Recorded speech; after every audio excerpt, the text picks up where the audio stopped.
this day in Tudor history, the 17th of March, 1571, an important law was passed during the reign of Elizabeth I. England was a tense place back then. Queen Elizabeth had no husband and no children, so people were constantly wondering who would take the throne after her.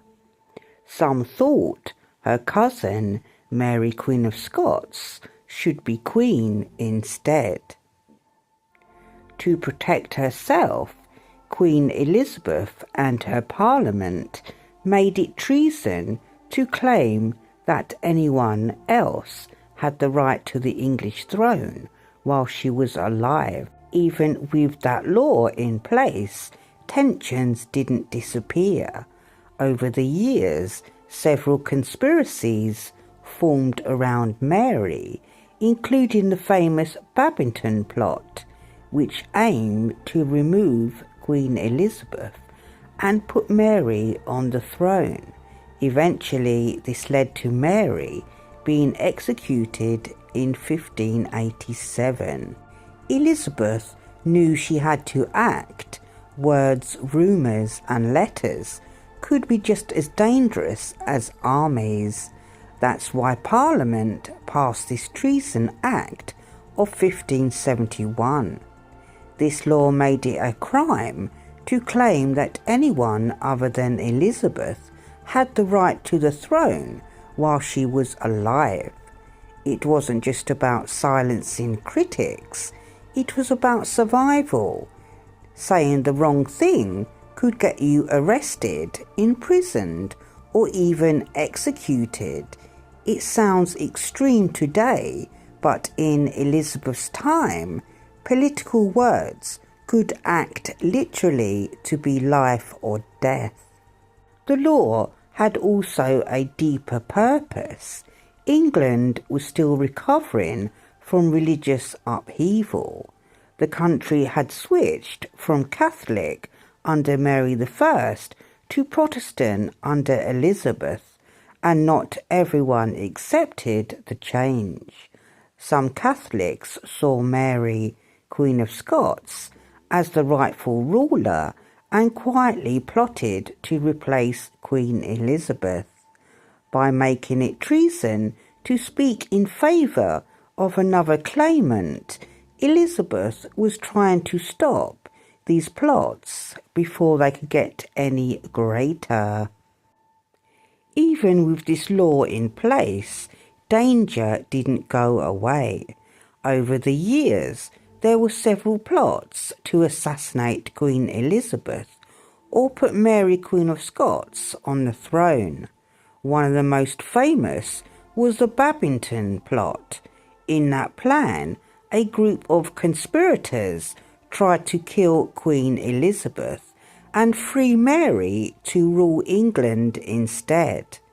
Elizabeth's government discovered the plot before it could succeed, and it became the reason Mary was eventually executed in 1587. It is important to remember that Elizabeth wasn't just a queen passing laws. She was a woman in a very dangerous position.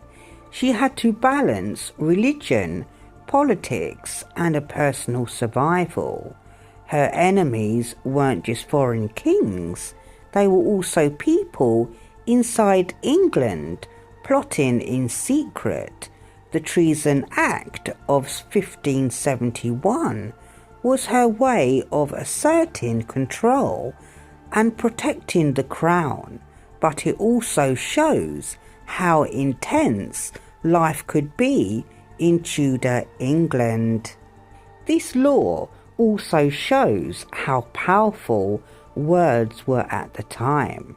Today, we might think of freedom of speech as a basic right, but in the Elizabethan England, saying the wrong thing could be deadly. People had to be careful about letters they wrote, conversations they had, and even the opinions they shared with friends. Elizabeth's act was a warning, and your words could get you into serious trouble if they challenged her authority. This law didn't just affect the rich and powerful. It was a reminder that loyalty to the Queen wasn't optional. It was a matter of life and death. Looking back, the Treason Act of 1571 seems like a small moment, just one day in history, but it tells us a lot about the world Elizabeth lived in. It shows the constant tension between religion and politics, the danger of rival claims to the throne, and the skill it took for a queen to survive in a world of enemies. On the 17th of March, Elizabeth's government took a step that helped secure her reign for decades to come, shaping the history of England in ways that could be felt long after her death.